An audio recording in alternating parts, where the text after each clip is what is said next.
I'll tell you all about it on today's show. Where did the indie electro movement start in the noughties? Hello, welcome to the Honest Wargamer. This is the 40k Adjacent Show. I'm joined by these two legends. Woohoo! The Falcon. You can't stop him, nor would you. And Mr. Can't stop, won't stop. Mr. Val Heffelfinger with the camera working. Team, Ahoy. How are you both? I'm good. I turned off my stuff and turned it back on and showed right up on time, as normal. The thing, Guys, Pete, that tepid bothers tea in me hand. is how, like, a lot of the older generation don't really know how to use tech. That's No, the thing. they don't. They do not. They. I got a wonky. Look, I got a loose connection. All right. So when you got a loose connection, means that when you plug it in, plug it, unplug it. Sometimes it'll connect again on the replug. Sometimes it doesn't. And we had a sometimes it doesn't this morning, guys. I feel you. I mean, I'm not saying that this was your fault, Val. Oh, not you even are. a little bit. Oh, you No. are. I will look. I promise you that I will fire someone from the staff because of this. And Maybe it'll be your rice cake maker, could be the rice cake, Mrs. Padmore. Could be. Miss Padmore. Could be. Hand molded rice cakes. I wonder if Sure. I was to be arrested for the murder of an ex-wife that I never committed, if you guys would come to my defense, even through all the time while I was in jail. Not even for a fucking second. I'm not even sure of which like rich person you're even alluding to there. I mean, there's so many people that I know personally who have been falsely accused of murdering their ex-wife, and it's just not right. It's not right. No, it's not right. Not- It's, you You should not do that. No. Well, hello, everyone. Twitch chat. Welcome to the show. Thanks for being here. I'd like to thank our special Welcome. guests today, Goonhammer Unread, a comical blog that we pretended to make during the 40k App Awards of 2020, which was a blog we were going to do where it was only the titles of articles and no actual articles included. So like clickbait, but just the title. Now, I like what I like the amount of effort and development that was put into this spoof graphic. It Thank you so much. I really enjoy that. it looks like you guys got there late and started later. Well, as you know, we have a graphics department, and we always begin work 10 minutes before we were meant to start. And that's my favourite part about the whole team, is our ability to move on the fly. So, how are you both? Pete, is it still super cold there? How's things? The polar vortex is gone. It went away like 2 days ago, so it's only like minus 15, minus 20 degrees out now. Way better than it was. Okay. Way better. Minus 40, you don't want to be here. Minus 50, you stop caring. Minus 15, Okay, you can live with your life. You can let a dog outside. That's positive. That's true. That's true. I don't have to worry about my dog dying when Yeah. going outside. I feel much better. I was number one concern I always have when I'm ill is missing this show, and the second is somebody might ask for a raise, and only one of those things happened, so that was good. That's good. I'd like a raise. If anyone would like to give us a raise, Patreon guys, it's a good opportunity to thank all of you. Thank you so much for your fluctuating support, but continued love, whatever the result. Big love, and thanks for being here. Val, have you been okay? Everything apart from the pay increase you've had to give? No. I had a weird phantom migraine all week last week. It wasn't really even a migraine. I would say it's more of a headache. Very different, not as light sensitive as a man who gets migraines. It wasn't the same thing. Felt achy, cold and sweaty. Basically a regular day for Rob, but suboptimal for me. And so I was just out of sorts all week. And then I went to the doctor. Be like, hey doc, what's up? And was thinking in my head, I have meningitis. I'm going to die. And luckily didn't. Although Didn't have that. he looked deep into my eyes with one of his flashy lights, and he said, "When was the last time you got your eyes checked?" And I said, "Doc, I don't need to get my eyes checked. I got these cool sunglasses." And that was it. And then he asked you to take them off so that he could properly look in the eyes, right? Like that was Well, It's not really. You could act. I mean, it's just like perforated. I don't get it. Not effective. Doesn't stop much. I mean, more so than Donald Trump used to look at the sun directly during the eclipse. Wonderful thing. Just a beautiful thing. Every day was such a treasure, you know. Like that was one of the greatest gifts was when he looked bare-eyed at a solar eclipse. My favorite Trumpian experience was a guy with a teleprompter. Still to this day, sometimes I look at it. I have it saved in my phone as "Smile" in a folder, just called "Smile." It's a picture of Trump and an Easter bunny in the White House, and the teleprompter underneath. Someone has just written in brackets "left" to make sure you know which one is the president or which one is a 6-foot person in a bunny outfit. Still to this day, my favorite. I think someone just like, I'm going to take a piss here. This is going to be great. Anyway, just very special. Just very special.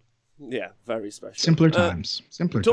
Talking about very special. There's a news article I wanted to discuss with you both this week that came up. Oh wait, there's one more thing. Oh yeah. Super addicted to Total War Warhammer 2 again. Way down that rabbit hole. And so passionately deep into it. We know. We hear you. Yeah. All the time. So good, right? About. It's so good. It is like a lot of times when I get carried away with an addiction, I feel bad. I don't feel bad. I almost talked myself into pulling an all-nighter last night. And that still only resulted in me getting 4 hours of sleep because of how deranged I am right now for the Total War Warhammer 2. My question is would you guys like to see a version of that for 40K? 40K? Would that be the one? It'd be a big departure for the series, Rob. It would be. It would be. As a longtime Total War fan, we all know that that'd be going from square to round bases, you know? Yeah. It's a big deal, but I think it would work. You could do it quite nicely. Maybe just do it on a planet in a war zone. They could even have like variable maps. So like, we're playing on this planet, we're playing on this other planet. You could do some. I think Creative Assembly would just immediately shit itself. That's what I think would happen. They would be like, "Oh my God, there's more than one world. What do we do?" Poop themselves over. Man, they have like so. What Total Warhammer 2 is the most sold game on Steam ever. I think maybe Cyberpunk has beaten it, but I'm not sure. But I think not. I think it's the most sold game ever on Steam. I remember calling bullshit on you on this the last time, and I think it had a year where it was. I don't think it's of all time. Okay. Yeah, I think it was, but it has been a top seller, and it's also like when the Greenskins DLC got released, it was the number one seller last year. At that point, so yeah, it's like a very popular game. Every time they drop something for it, it comes back to life. It's true. Yeah, and you can single-handedly thank it for bringing back the old world. It's so funny. If this game had come out, if the original Total War Warhammer had come out in 2015 instead of 2016, there's a very good chance I never would have known either of you. Yeah, you said this. Do you want to tell everyone why? You said this to me yesterday. Because I did. But anyway, I thought that was a fresh nugget. But nonetheless, the reason I say that is because I got back into Warhammer in 2015 because I was desperately frustrated from playing video games. Not the good kind of frustrated, the why am I doing this kind of frustrated, to the point where I would look up what was happening with Warhammer down that rabbit hole, dead. If it had happened the year before, I would have found Warhammer Total War, played that, and then been like, oh man, I'd love to play fantasy again. And then I'd Google that, and then I'd be like, nope, fantasy's dead. We blew it up. And I'd be like, cool, on to something else. And then never know you, Rob and Pete. That would have been a rubbish time, right? That's crazy. Have you played it before? Have you played it before, Falcon? Played Total War Warhammer. Yeah. Oh yeah. I think we've talked about this. Yeah. Oh yeah. Do you think that Games Workshop was sold on that license because war was in the title twice? Yeah. I think that's what did it. They didn't even look at the brief. They were just like, right, we're in. I've seen the rest of their video games. It's very much like a Nicolas Cage situation where they just agree. Like, they're just like, we want to make a video game of your shit. They're like, do it. Do it. I was actually, if anyone's interested, I was actually in a licensing / marketing meeting with the guys from Creative Assembly while I was at Games Workshop for the launch of Total War Warhammer 2. Little fun side nugget. And I came up with an idea which I thought was a great idea, but we'll see what you guys... I'll pitch it to you guys. You guys are the board. Ready to receive. Creative Assembly, like, we're doing our pre-order for Total Warhammer 2. What do you think that... How could we integrate with Games Workshop as a company? And I was like, for every pre-order, you should get a 10% voucher off a starter box from G-Dubs. Like, that's that's what GW should give with the pre-order. What? And then, what sort of plebeian east side of the city shit is that? A coupon? Do you know what company we're working for, briefly? Well, that was my suggestion. My thoughts were, of course, there's a whole bunch of computer gamers that don't play Warhammer. And with that 10% voucher, they would go into the store for their first journey into what can only be described as their next new addiction. I thought that was a great... But it would be a physical voucher you had to take, so you had to go into the store, then you got into the world, you met the people in there, and then that is your journey through life. But they didn't okay that. And in fact, Games Workshop gave them nothing. Well, I believe there was a little thing you could click on on a title screen somewhere that would take you to the Games Workshop website. I have a question because I was, of course, untimely ill last week. I did not have a chance to react to the Total War Warhammer 3 announcement. And I'm curious, Rob, as a fantasy sword and board man, and this is as adjacent as it gets for 40K, what are your thoughts about them going for it, reaching for the stars, and developing all of those pure racial stereotype factions that they've been too cowardly to develop for 40 years? They're doing it now. Kathy coming. We're going to get Nippon. We're going to get the names for things that we were taught when we were children. I mean, Nippon is no longer can say. Nippon's not okay as a name of a place. Like, straight Indus out. Well, we got Indus. We got Nippon. What else? There's a what? What do you think about that? How are they gonna thread this needle? I think they're just gonna ignore it.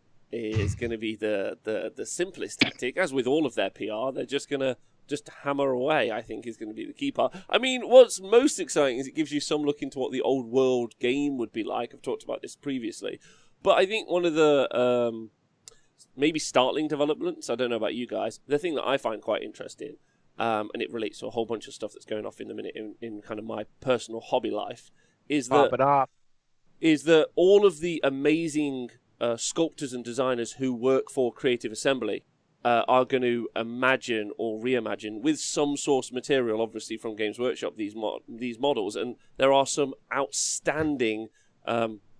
Big shout out to, I don't know if he's in the chat. Big shout out to my man who's printing out Grom. So Chris, who's printing out the models that you can get in Total War being 3D printed out. Grom the Paunch and all that other stuff. But more so than that, what I mean is it's cool that Nippon and everything is going to be developed. I'm getting a call. It's GWHQ. Yeah, they're panicking. They said, "What? You can print a video game? How did this happen?" Yeah, so I just think, number one, ignoring the 3D printing part of it, that's not my point. My point is that there's going to be some amazing sculpts produced in game, and I don't know if in Total War 2, the Saurus Warriors look amazing. They're like, oh, Croxagore look beefy. Real Croxagore, no. so many comments that I want to do here. First of all, Kathy? Kathy? It's just a terrible comic strip from the late 90s.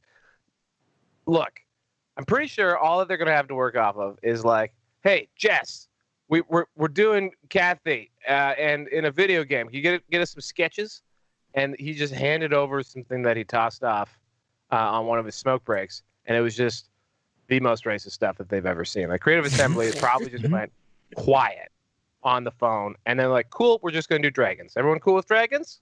Okay, we're doing dragons. Thanks, Jess. And that was it. Yeah. I believe it. It's gonna be interesting. I'm looking forward to it anyway. And that trailer. How's that trailer? It was good, right? Very good. Very good. I'm into Kislev. how did they really nailed the 4 adjectives to describe the Runus powers? If you listen to my show, yeah, I said that. Did you? Yeah. I don't know. My whole life's a fever dream. I said that Sinesh is the best way to describe. I've always struggled to describe Sinesh, and then obsession. Great way to describe obsession. Calvin Klein this whole time. Slaneshi. I think I can segue. Oh make this man, I work? just want to talk about the old world, but okay, fine. Okay, I think I can do this. So obsession is like a great word for Sinesh. Of course, another thing people are obsessed with is ITC points to bring me back. Oh, okay. I think I know where this is going. Thank you. Oh, is it going to a certain scandal? Oh, come on. We've got to talk Scandal. about it. Even if it's not a scandal, I want to know what you two think of the scandal. It's a Does scandal. everyone know what we're talking about, chat? Do you know? No, Do you Pete, know? They don't. Pete, They're not. you They could don't give have their us... fingers on it. Yeah. Johnny. Pete, could you Oh, give us there's a what baby. the scandal is? So I assume this is about the Goonhammer article that has Correct. about like Correct. 14 addendums now, in terms of editorial notes to cover all the bases from the initial article. Yeah. So last week, Naramith Kyle Thompson put out an article where he went into detail about how a certain tournament at Wizards Asylum, they help run like the Iron Halo and some other events, decided not to follow what he thought were very safe COVID protocols. They kind of had a announcement at the beginning of the event that you didn't have to wear a mask if both people at the table didn't want to, and some other things, and he felt very uncomfortable, and so he went on a bit of a rant about how if we're going to hold tournaments, we have to be safe. Bit of a rant, just a small amount, like not very big, and kind of bit of a hit piece, I'll say. And But where's the twist? And the twist was, after it all went through, and you read the article, it turns out in the clapback for doing this, that he had left the tournament and instead went to a maskless wine tasting, and then went bar hopping,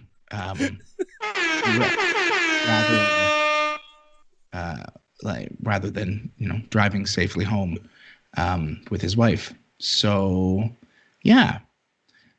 Now, 2 wrongs don't make a right, for sure. That's where we're at. So we ended up with a pretty lengthy article that had multiple addendums to it, basically stating that the Goonhammer editors do not condone his actions, but at the same time, this is a feeling that should be held, like everyone here should be held accountable, blah blah blah. Like you need to read it because I'm not going to do it proper justice, but that's the extent. Can proper justice be done? So I want to know everyone's opinions on it. I think it's fascinating. I missed it. I only saw. Go on, straight away. Get in. Go on. I sub you in. Go on, coach. Everyone in the story is dumb. Let's Start drive to finish. 11 hours in a pandemic to go to a tournament in the first fucking place. 2, let's throw a fucking tournament. Although, granted, Kansas, they're doing better than other places. Still higher daily infection rate than most countries. So don't do the fucking tournament at all in any way. Don't do the tournament. However, I do, and I get the love for that TO because I love that TO. He actually did his best in a previous one. And you know what, guys? Here's another fucking dumb thing. Even if the infection rate is low, even if you're allowed to do it, saying that it's okay to do something indoors in a crowded, sweaty, gross room without masks, that's bullshit. Third, though, buddy, you went to a fucking tournament in a pandemic. What do you want? Yeah. Like, even if you are wearing masks, like it's a dicey call. Did you hear about this UK variant, guys? You guys maybe they haven't heard of the UK. Wow, I actually find that racist. There's a very viral thing happening, and it's not I am a cat. Mm-hmm. Nope. Yeah, I my sentiments exact. I think because there aren't many tournaments, there isn't much going on. All drama is exploded beyond measure.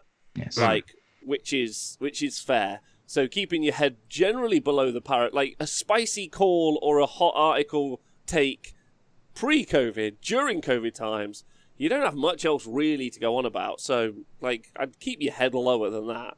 But Go on, Pete, after you. It's a funny thing. I thought it was, like, I talk pretty regularly to several of the Goonhammer guys, quote unquote. I would say I'm friends with several, and it's just an interesting thing to see how that got approved, which I understand. Kyle has been part of their crew for a very long time, so I wouldn't be surprised if there's like a back end, like, oh, he's just doing an article. Here we go. Oh, it's a little spicy. It'll be fine. But then, like, the backlash when they find out, like, oh, there's extra going on here. Like, oh no. Like, it's just too funny. It was so shitty on all accounts. I couldn't believe it. I was like, why are we even going down this route? And this is like a person that did an article at the beginning where, slamming the ITC and Reese for not putting a hold on everything themselves, right? To say don't give points for tournaments, and then going to tournaments to get points that don't matter. Although maybe they do matter now. Maybe that's the point. Maybe because people think that by the end of the year we'll be doing lots of tournaments, it's time to get your ITC points early. Yeah, I'm calling June. I'm calling June.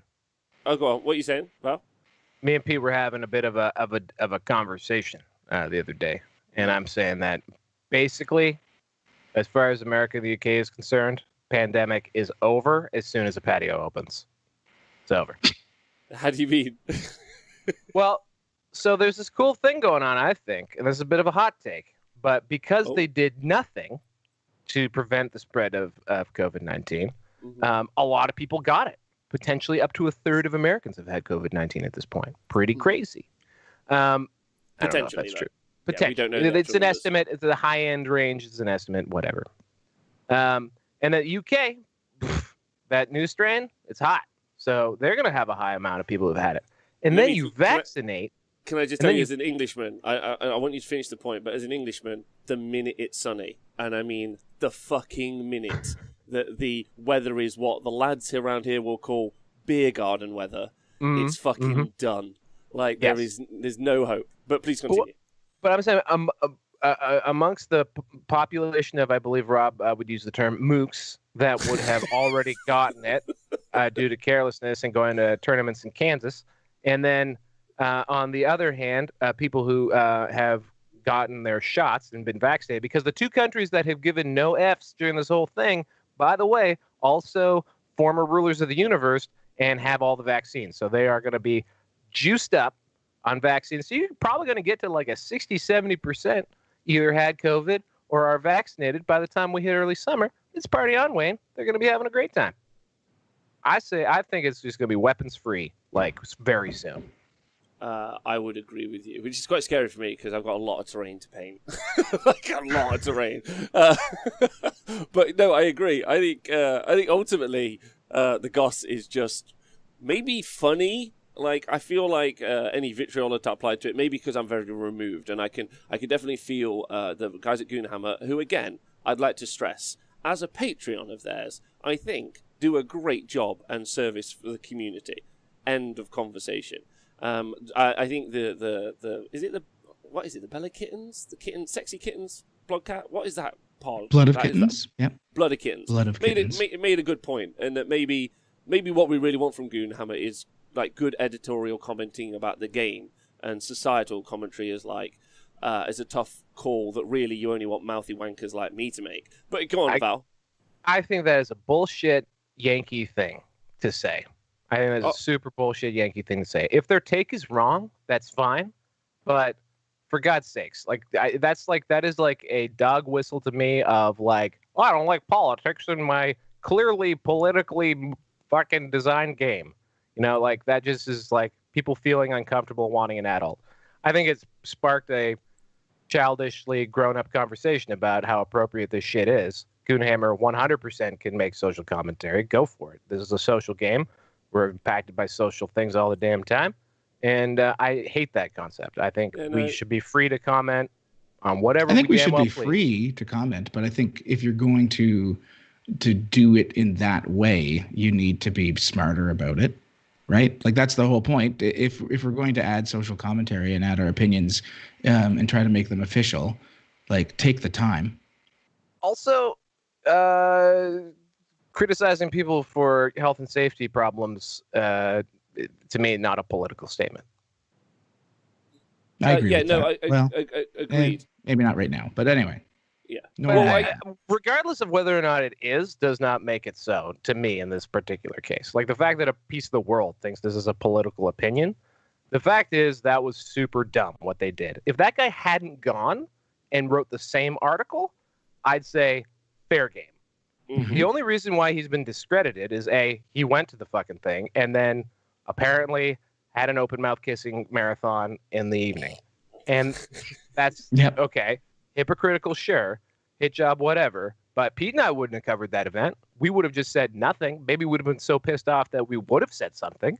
But like that was super stupid. Well, actually, that's and one I of think the fair game, aside from the personal biases and hypocrisies of the author.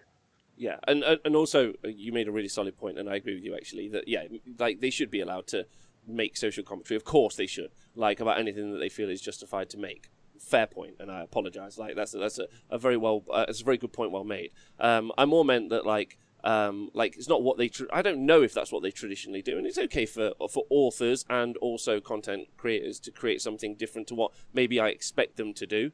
So that's super okay. So like that's fine.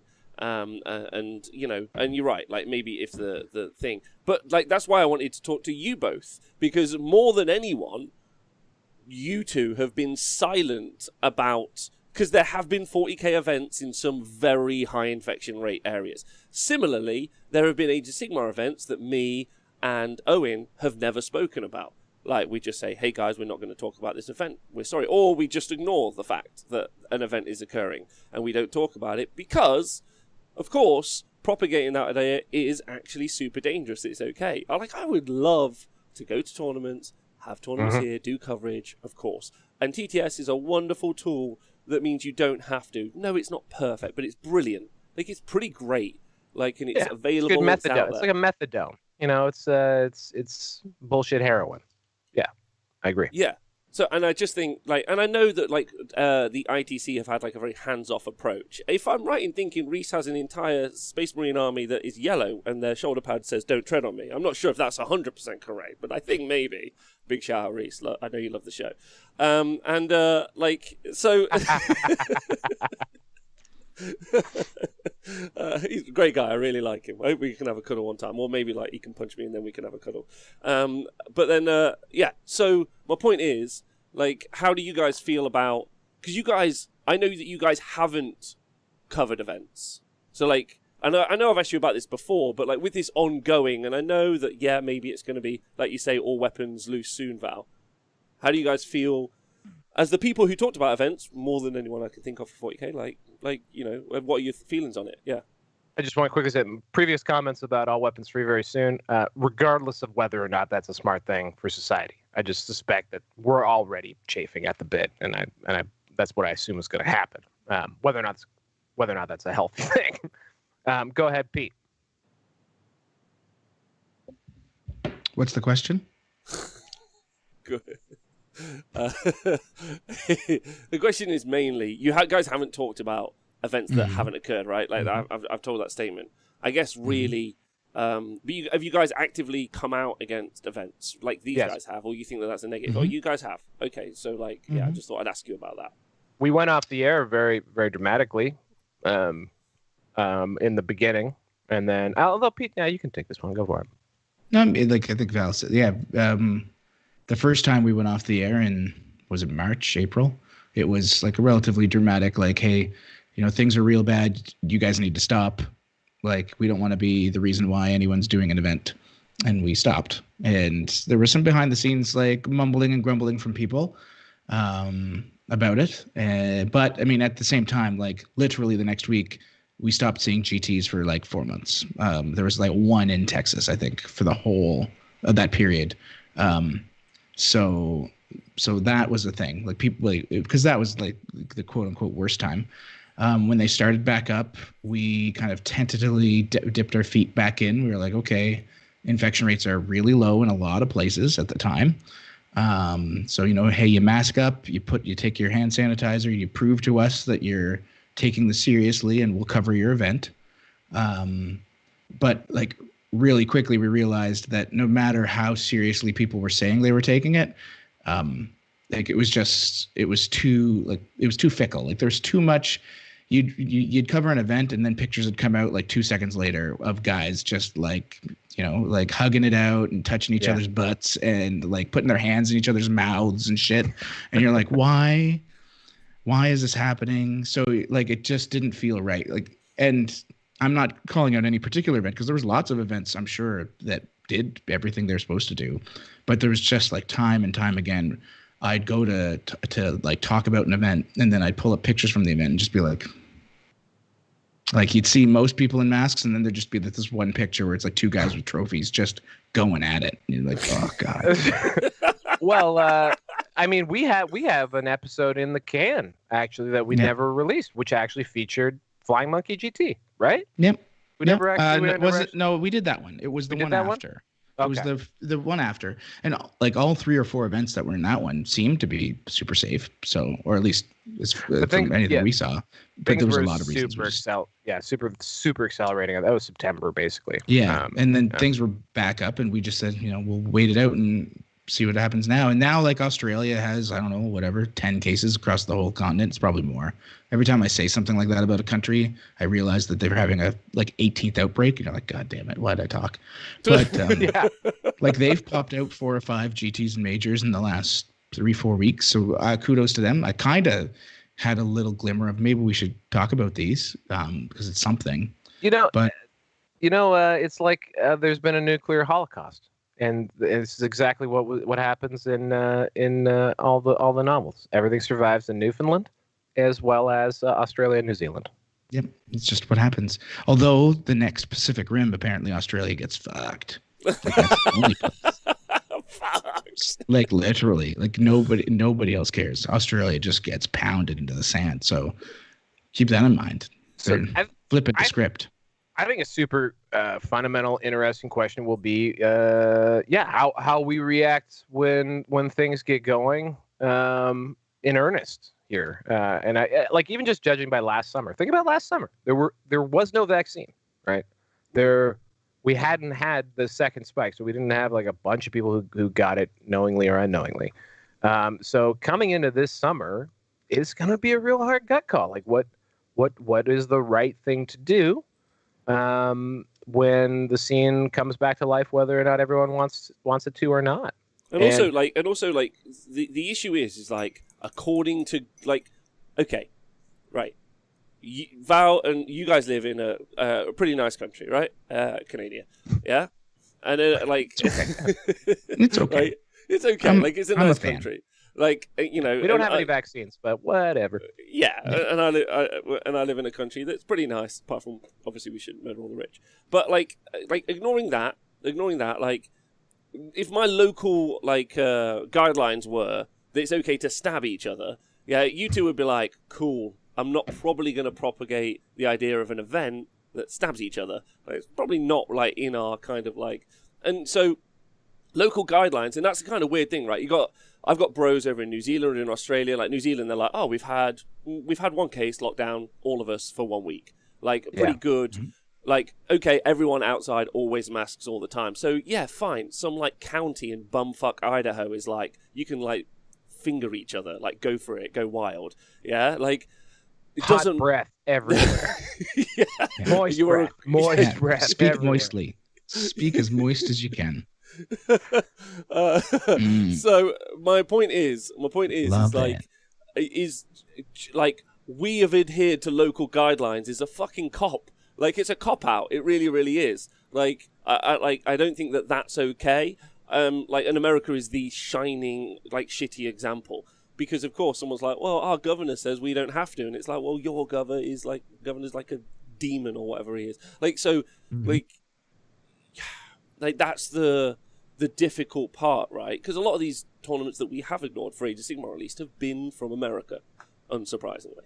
So you're like, cool, like, although it was one from the UK, and I was like, what am I meant to say, man? Don't do that. Like, I mean, I directly said, don't do that event. That's bad. You're being, like, it doesn't matter. The government says, like, it's okay to run wild, because it's not. Yeah. Like, it's unsafe to do so.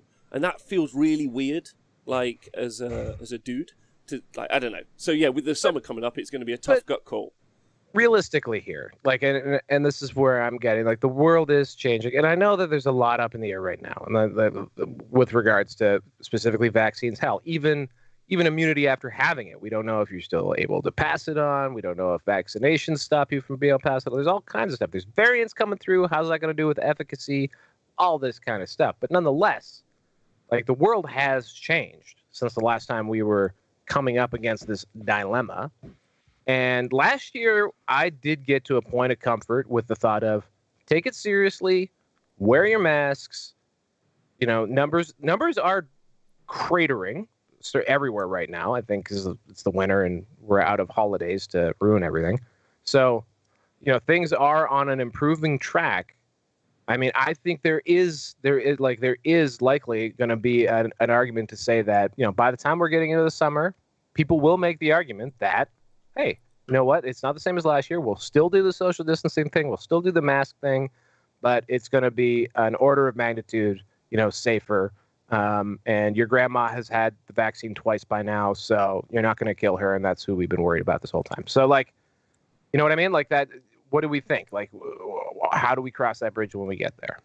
Well, yeah, like, that's really, like, the adult conversation on air I wanted to have with you both, and I think you're right. Like, coming up to the summer, it's going to be an interesting question, and like, and I don't want this to be always a question about that, but you guys do the same job that I do. At some point, you talk about events, as do I. Like, you know, like Pete made sure that when the Nova guys were organised, all their local restrictions were in place, and I'm sure that there were some actual restrictions in place, like, put by Pete and everyone else as well. So there's loads, like, I don't know, it almost falls on our heads to have that conversation about, because that article did not do a good job. Like, and you want to get the community on one page. That's the other point as well. I don't want there to just be members of the community like, nah, fuck yeah, I'll do an event. Like, them Warhammer bros. Like, yeah, maybe they got shit opinions, but I want them to be on the same page. Was there a viral backlash like this last year in the summer against any of the many tournaments that were going on? I don't think so, right? I mean, there kind of was. There's like some side mouthing on Reddit that I saw, but I never saw like on Facebook too. Like, I mean, the Comp 40K shut down like every time anyone brought up like anything COVID related when it came to someone trying to advertise an event. They still do.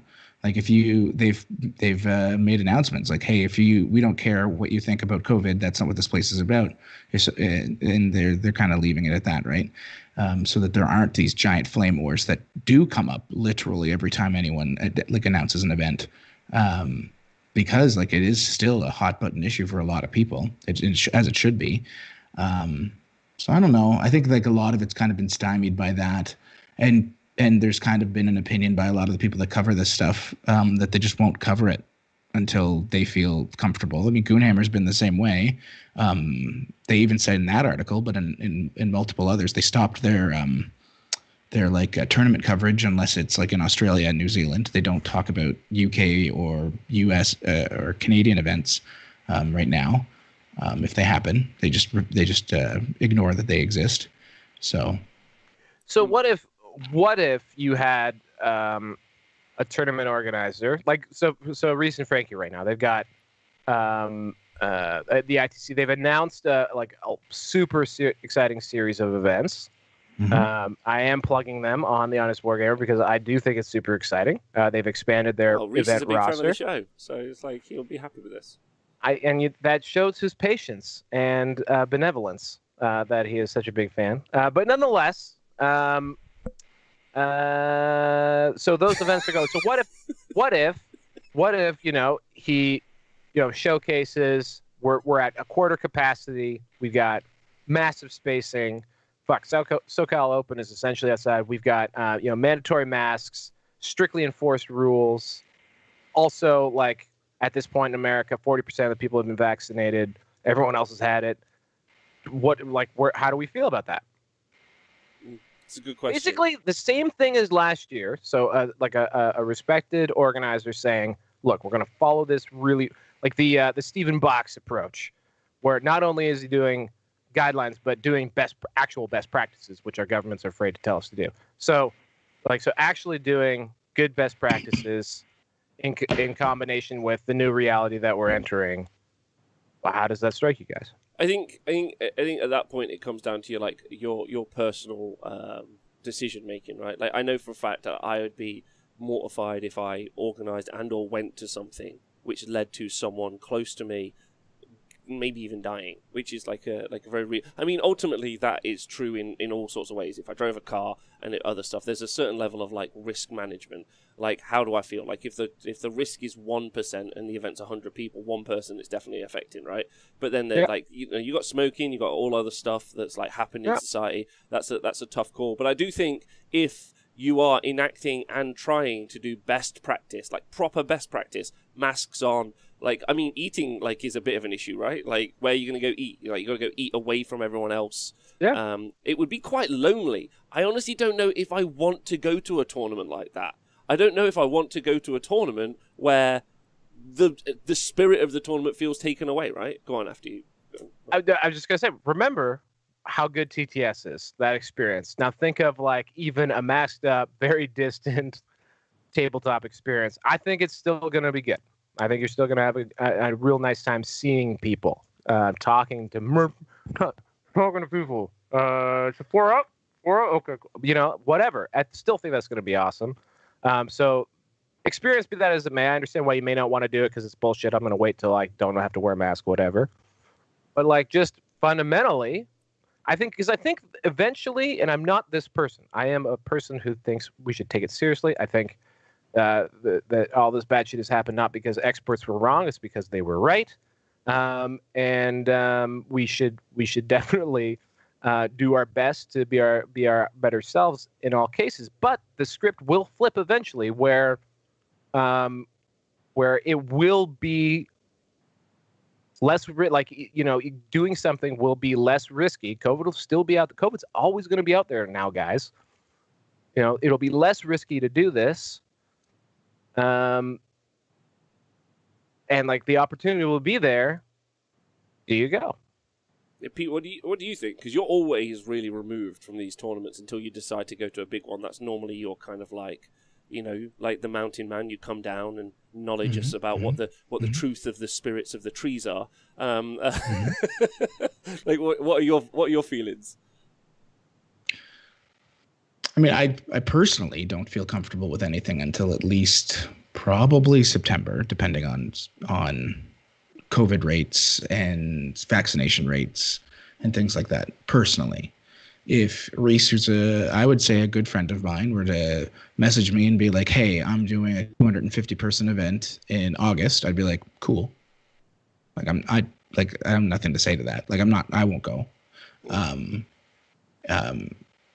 I don't think it's a smart idea to do it. There's like Dallas Open. It's currently happening in May by the looks of things, looking to try and get to 250 people.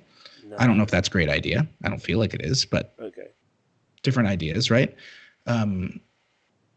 That's me. That's my personal comfort level. I don't think it's a good idea right now because, you know, getting into a big room with a bunch of sweaty guys, even if it's an airplane hangar, like you're going to risk something. And the risk is too great. But, you know, once you get to that, like as many people as we could possibly get are vaccinated, which according to, you know, the Canadian and U.S. governments for our countries, they're looking at September, maybe a little earlier for the U.S. if they keep ramping up as fast as they are. Like that's a different story because then it's like, how do we do more? And I think once I can come to a point in my brain where how do we do more is like we just can't, then it's just about the numbers, right? Like if we can't do more, if no one else is going to get vaccinated unless you force them to, then you have to say, then you have to say, then okay, well here's the like COVID is still a thing, but you know nobody's dying any longer, or so few people that it's the same as anything else we've normally lived with. Cool, let's just do it. Let's live our lives. We can't hide forever. But that's like you said, I think it's going to be a gut check for a lot of people. And that's really what it's going to come down to. Like I don't cover any. Well, Val and I still don't cover any events right now. I still put up stats on 40kstats.com. I just don't like highlight anything, right? I'm not writing articles. I'm just like, here's numbers, because numbers exist no matter what. That's kind of how I've been following it. But yeah, that's really it. I think it's just going to be a gut check. And for me right now, at least, that's probably September-ish. Maybe that'll change. Maybe we'll get to a point where we have like one case in all of Canada, and it'll be like, I don't know, July, and I'll say, cool, okay, we'll just everybody go to town, do what you like, live your dream. But that's where I'm currently at. So. I appreciate both of you, because, like, yeah, it's not that I mean, I brought it up as a light-hearted, like, lol, what a great time on the internet it was the past few days. It was really ridiculous. Yeah, it was really ridiculous. But like, I think it's a super important conversation, and yeah, sorry, go ahead. No, I think it has turned into what is a very important conversation, and it's right. Like, and as you're in a country, like I'm somewhere in a different country, and so they're all going to work. Like I see everyone in Australia, like even close to each other, and I'm like, what the fuck are you doing? Because in England right now, like, I'm in like only my household, and I can have a support bubble with another single household. That's it. That's my entire like existence. And yes, there are people breaking those rules, but that doesn't mean that they should be breaking those rules. Like at the minute, it feels wild that. That even the concept of a tournament, really, I know that they're probably like in my head, we might be able to have like some local tournaments, like with some smaller groupings. So that's kind of where my head's at. And will I be hosting them here? The answer is yes, but only if I think it's safe. Like only if I think it's safe, not what the government says. Like that's going to be super important to me. And like we actually built the venue with partitions on purpose between all of the tables, so it's as safe as possible. You still have to circulate. It's still one air with one lot of fucking, like, it's one room with one lot of air. Like, don't be dumb. Like, of course it's going to be able to, like, travel around. That's how things work. And so, like, you know, like, it's going to be a real hard, like, gut call, like it is going to be for everyone. And that's going to be a really hard time. And, like, and I think one of the important bits maybe is to maybe not, like, the pushback from the weekend was pretty heavy in loads of different ways. Some people were like, fuck you, we're going to do any events ever, free my nipples, or whatever they were saying. Yeah, and then there was a whole bunch of other guys who were like, why don't we be responsible and care about each other? And you're always going to have to, like, draw the line between those two groups, because it feels like that's generally life anyway. And is going to be quite hard. But, like, it would be nice if we could be kind and drag the fuck you, let's free the nipples dudes just over a little bit. If we could just be like, dude, we're a community of people and we'd love to like so, and not shout out bad actors. That's not what I'm trying to say. It would just be nice to be like you said, Pete, there's an event happening in May, did you say? Like, and you're like, you don't feel comfortable with that. That's fair. That's super fair. Like, it would be nice to like maybe have a conversation with someone like, do you have to do it? Like, is it vital? Like, does that have to happen? Like, do you really feel comfortable? Like, I think maybe we could try and like negotiate with each other, because we are a really cool community of people, and be able to have that conversation would be super nice. But probably that isn't how it'll go down, and we'll just make memes of each other and call each other dicks. Sure. But I mean, I also get like some of these TOs that want to do these events. It's not just like there's a money thing involved. Like a lot of these guys have either put a ton of money into an event, and they didn't get any kind of insurance for it because they didn't think this would be a thing. Or they like this is how they make a lot of their money, and they're not getting a lot of government assistance depending on where you are. So I feel it. Like I understand some of these like Bam, Brian Hunter, who runs Wizard Asylum. Like he runs a small business. Definitely was hit hard by COVID. So there's going to be a thing where like personally you have to say, you know, like I need to put food on my table. This is how I chose to do it. Like, how do I get around this, right? And there's a balance there. So, like, I don't get super mad at a lot of these people for doing what they do. I want to make sure that's clear. Sometimes I do. There are definitely people that are like, I want to run an event in my basement. I'm like, go fuck yourself. Don't do that. Like, don't be an idiot. Like, those ones are but when they're like, you know, I run a small business, I've got a family of 8 and blah, blah, blah. Yeah, I get it. I super get it. Like, understand. Like, there's an empathy there. But, like... I think the disappointment here, especially with a guy like Bam, we've interacted directly with Bam a number of times, chat with the guy. You know, I've absolutely, I was super impressed with the last one that was notable that he ran, which was bigger.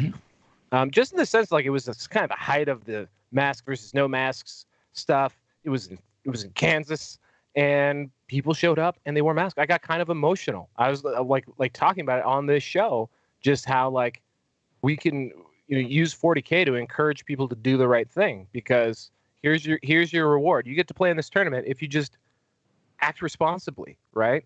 And so I think that's, for me, it comes back down to that again. I think coming into this, probably beginning again of a tournament season in the summer is going to be, who can we look to like set a friggin' example on this?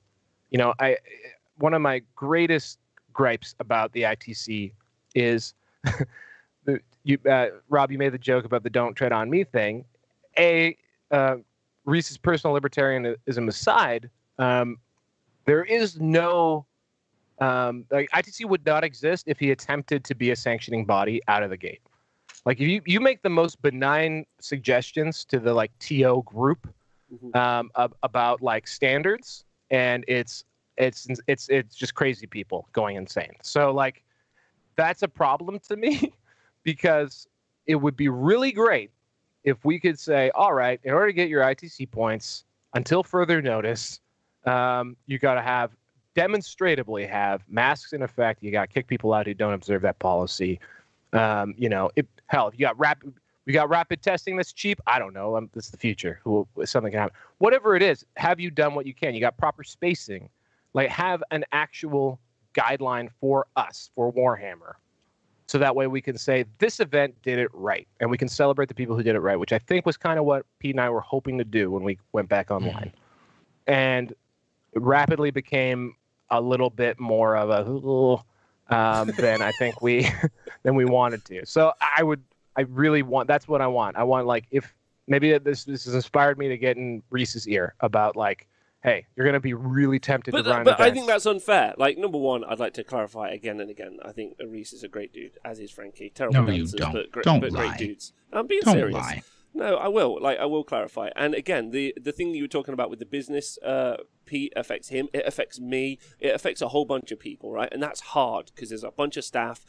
And that community of people, the ITC guys, have worked their balls off for years to get where they are now, and and I think that's commendable, and it's a shame that this thing has happened to them, very much like every person I know in the event industry and all that other stuff. I feel very sorry for all the Disney princesses on ice who currently are sat at home not being a princess for Disney. I mean, bless their hearts. Like, that's their whole thing.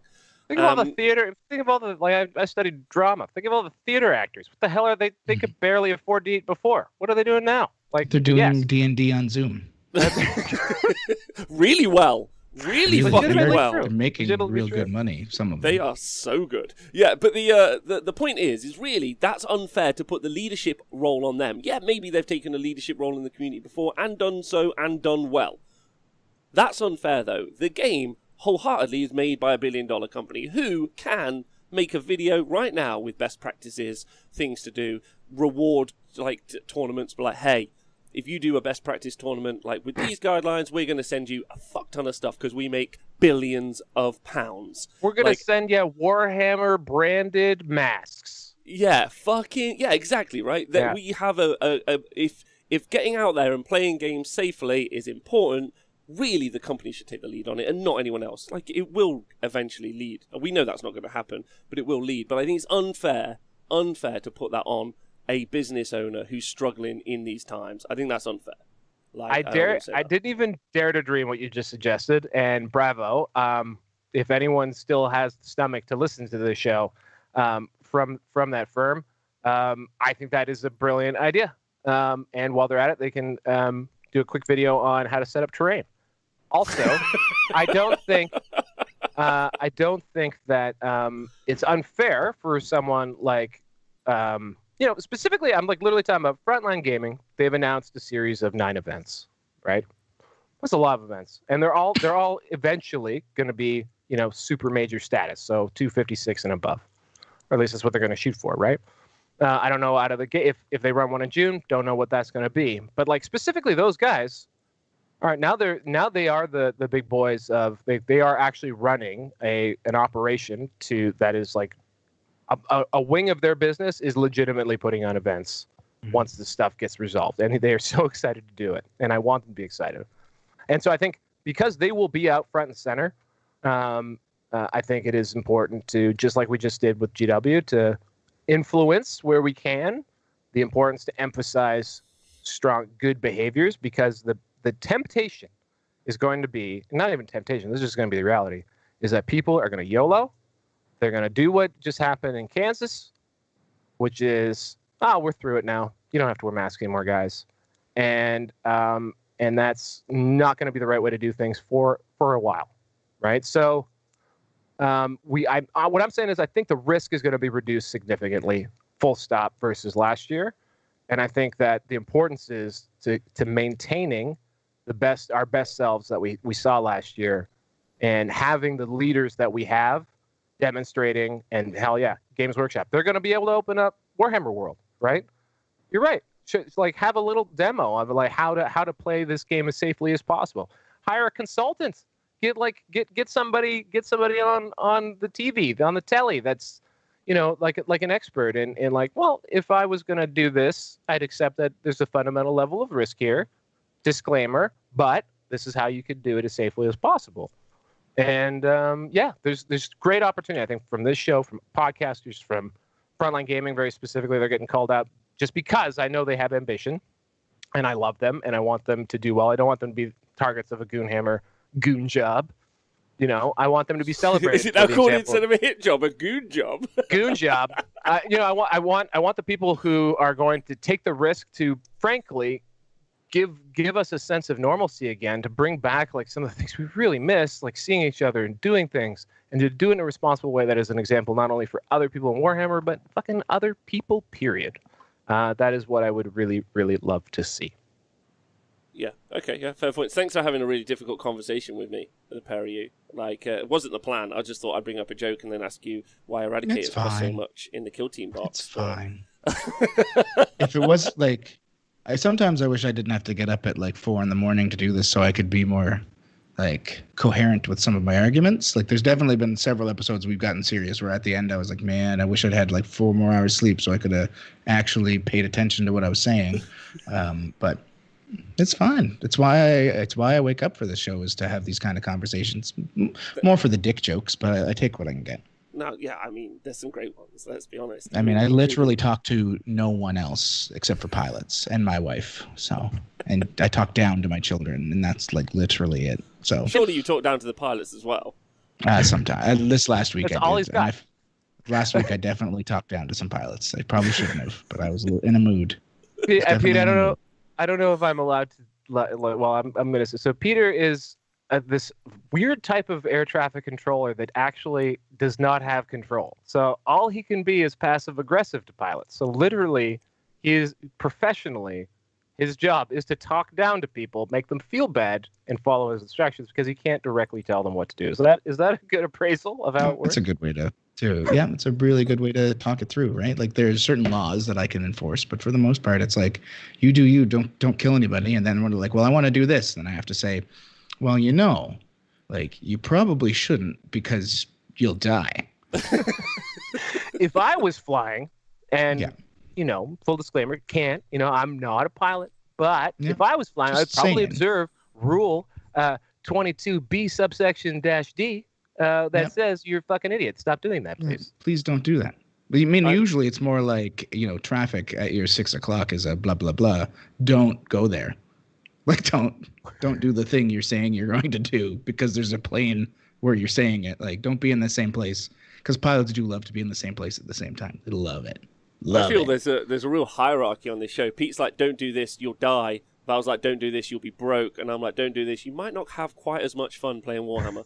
Like, there's a real hierarchy there. And that's a mirror to my life. It's pretty good. That's a pretty good range of advice, I gotta say. I think that's covering all of the bases. Yes, pretty much. Just need someone on to help us with the love life. That would be good. Yeah. Anyway, listen. Go on. Rob, so just one last thing too. Like, I think, well, I don't want to speak for Pete, but I want to speak for myself in this sense, is that I often will reflect, and this is on the topic of getting back to normal, and like people are getting really on their high horses right now. Like, you hear about because it is such a politically extreme thing.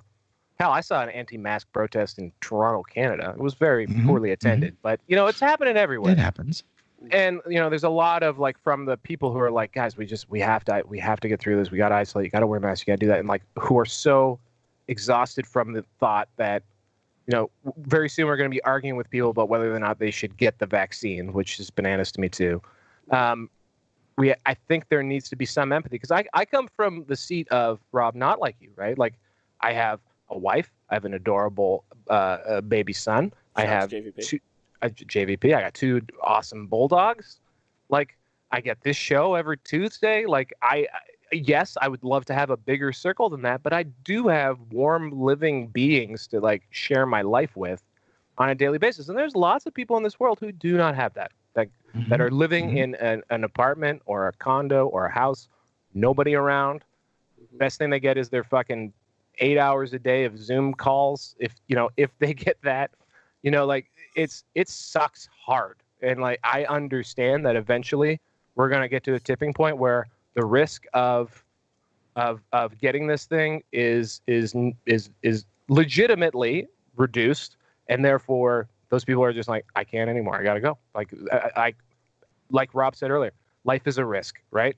And there will be a point where the argument that life is a risk, I think, has a lot more traction than it did in, say, I don't know, October, where it was clearly, plainly, obviously dangerous. I think that will not be as equal. And I think as people on maybe the other side of the coin, which is when you take this seriously, don't take the risk. I think we all have to be open-minded in how do we manage that risk responsibly and let people have their lives again in some form. So I think we just have to be careful of high horses. Because, as much as I've always dreamt it was the case, just yelling facts at people does not get them to change their behavior or opinions. Yep. And we need people still think Craft World Eldar are good, and I've been trying to say the opposite. I was about to say. Months. I don't know. Sorry, I didn't mean to get so serious, but like I really did, like, because I'm talking to myself there, because like I have so much privilege that and like legitimate on so many levels versus a lot of folks out there. Then I have to realize that, like, other people's, it's like right at the beginning when all the celebrities like, we're all in the same boat, man, in my mansion. And I also just rented Bermuda, and I'm flying all my friends there. Like, we're not all on the same boat. We're in the same ocean, not even the same ocean. Some of us are just on fucking dry land, right? So let's be mindful of others. Which is the point of why we set up the stream streak, and I can't thank you both enough for being a part of that. Like, I think that's been, and we're only 30 days away from the year mark of the stream streak. Which means we're not, means we're not far away from the start of the 40k adjacent show. So we'll have our first birthday, which will be super fun. And I do hope this continues for as long as it can continue, because I'll do this for as long as you guys can. Yeah, we've really maybe for our first anniversary, we'll spin it out. Maybe we'll spin it off. Get a little. I'll splurge. I'll splurge for our Libsyn account. Yeah. Maybe we'll distro this. Maybe. Yeah, I like that. Okay. That sounds nice. But yeah, frankly, Rob, I think the reason why Pete and I showed up with our hats on, I think in the second week. I think in my imagination, I remember thinking about this before. I was like, we didn't show up until a month in. It was like week 2 we were on the show, because I was just so impressed by the initiative to be like, let's just have a hangout sesh every day and try and hang on. And so kudos to you, Rob, because you're a crazy person, and you have you missed a day? I think you have one day off on a weekend. No, not missed a day. I mean, bitch. I've done other, like, we've done like live event coverage, so like, which is like the same, but every day we've done it. So this guy, he's logged on for at least 10 minutes every day. Yeah, there was one time he was just in a shower cap eating a jam sandwich, and he was like, "Listen, guys, this is it. This is the show." I was super sick once, and I called in for 5 minutes, but I was still there. That counts. Are the future. He said it. And he logged off. But that's the point, right? Like, you were talking about all those people. I've been that person who's alone, and I would love to see my fucking friends and play Warhammer. And now I've got this kick-ass venue, and I'm like, every day I wander through it, and I'm like, it's going to be so fucking good when this is pumping. Like, we're playing some hip-hop, everyone's dancing. Yeah, like, that's a different job. No, but, like, we're going to, you know, like, we're all going to be here rolling dice. It's going to be the most fun. I'm super excited about that. Like, and every day I'm excited about that, I then have to be like, okay, but not yet, which is sad. Like, I'm going to start... Go on. Can we, as we're getting into that amazing thing actually starting up, consistently, can we do a hype vid that's based on Field of Dreams that will only hype me up, but where you like walk through the venue slowly and you just hear someone whisper, "If you build it, they will come," and then there's a bunch of ephemeral ghost fat guys playing Warhammer, and then eventually corn. you're like, can you have like corn? There's corn everywhere. Put corn in there, just a bunch of it, not the band. Like the vegetable, the grass. No, the band. We want the band. That's how we'll make it kind of cool. Corn playing in a cornfield. Quick question for you both. No one has thought of that. Honestly. Like, so if I did like a 40k, I think I plan to roughly do a 40k event every week, but like it might not work out. It might be every other week. If there was a 40k tournament, it's only 16 players, so 8 tables. But do you think that would you be like, cool, every Sunday there's like 3 live stream games of like competitive 40k, like with commentary? Do you think that would be like a consistently good thing? Yeah. Yeah. Okay. You'd have to do it. It would be 8 people. It would also be 8 people to do a three round event. Well, we'd have with 16, a guaranteed winner. We could do 16. You can do 16 though. That's 4 games. We could do 16. No, but like if you want one dayer is what I'm saying. I know, but like to get a like a winner with 16 people, you need 4 games. Oh yeah. We need 4. Oh, okay. Winners don't matter. Val, they don't matter. It doesn't matter who wins. It's true. Plus, also, no one's got that many Dark Angels to win, so. Yeah, and like literally, Nottingham has 0 good Warhammer 40k players, so we'll be fine. We won't even have to watch it. Wow. It won't even be interesting. You and Tom combined to rag on me about 40k consistently. I mean, Tom and I had such a good discussion this week about deploying scramblers. So, by the way, can I just quickly I need to call Tom out for something here because he said one of the most absurd things I'd ever heard of. And he said some spicy hot takes, but I can't remember if it was last week or the week before. But he said that they don't have a lot of 3-day events in England, in the UK, because people have to work on Friday. Mm-hmm. And I thought to myself, that's interesting. Implying the rest of the world works 4 days a week. I mean, personally, yeah. But most people, no, they have to work more than 4 days a week. Also implying that you guys don't have vacation in the UK, and you can't book off on Friday. Teachers don't, and the only good players in the UK we've learned from doing the stat center are teachers. That's it. All the rest are absolute fucking garbage. So it's Manny Chima and then a bunch of teachers. Like the whole teachers association in the UK are like the top 40k players, and they don't take Fridays off because they think of the children. And they just throw their union weight around. Great, thank you for bringing up unions, Pete. I've wanted to talk about unions and the importance of collective bargaining and achieving a fair deal for labor everywhere. It's the only reason why I'm still going to have a job in like 2 months is because of my union. So that's positive. That's a positive result. There we go. It's a net positive. Right. Okay. I'm excited to hear the clapback on Thursday night from Tom and Nick. I haven't heard them even acknowledge my presence yet, and I've been talking some smack, and also that is just the most stupid take I've ever heard. Tom. I will say that deploying scramblers should be a mission primary. Just saying. I'm not. It really should. Yeah. Also, I think I'm making a run at best hair. I don't know, bud. On the show. Making a run. Yeah. I will say, like, I did get a haircut this week. You should have seen. If I had not had a hat on the last couple episodes, especially the last one, my hair had started to curl back up. I have curly hair if it grows out. It was quite the scene. Like, it was everywhere. It was getting stuck in stuff. And then the -50 wasn't helping. So it was just like, if I got a shower and went to work, it was just like a frozen mass. I was just I'm super glad that they let us get haircuts here again. Is it, it you're a bit like Kyle Browflosky when he takes his hat out in South Park. It's just poof. Yeah, pretty much.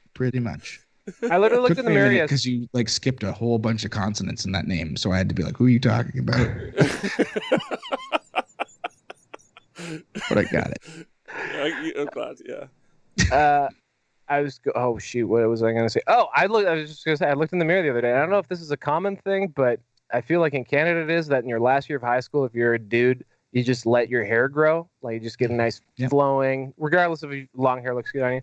So I had like a nice wave. It was like super long. Wore a trucker hat. That's how I looked in my 13th year of school because we had 13 grades in those days.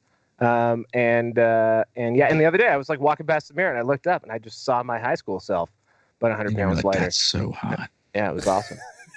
There's a lot of hair on the Honest Wargamer though. Like not so much on the Monday show. Monday night team really struggling for top hair. Yeah. I'm telling you that. I just want to say that the first thing I've ever gotten a rise out of Nikos from was don't quote fucking test Tom's hair, bro, in the chat.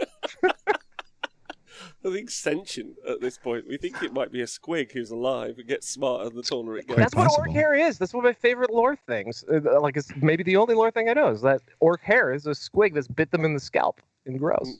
There's quick side note. They've released a new Savage Orc model. It's got nipples, which is a big drama. Only really on this show, and only really coming from me. But the existence of nipples on orcs is actually an issue. #Nipplegate.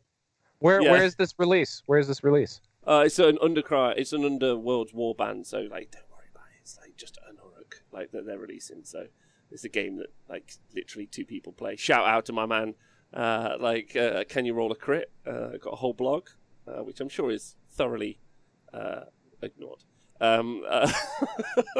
He's a great guy. Anyway, right, let's go. You guys, Pete needs to sleep. 8:29. We're right on time. This train's on time.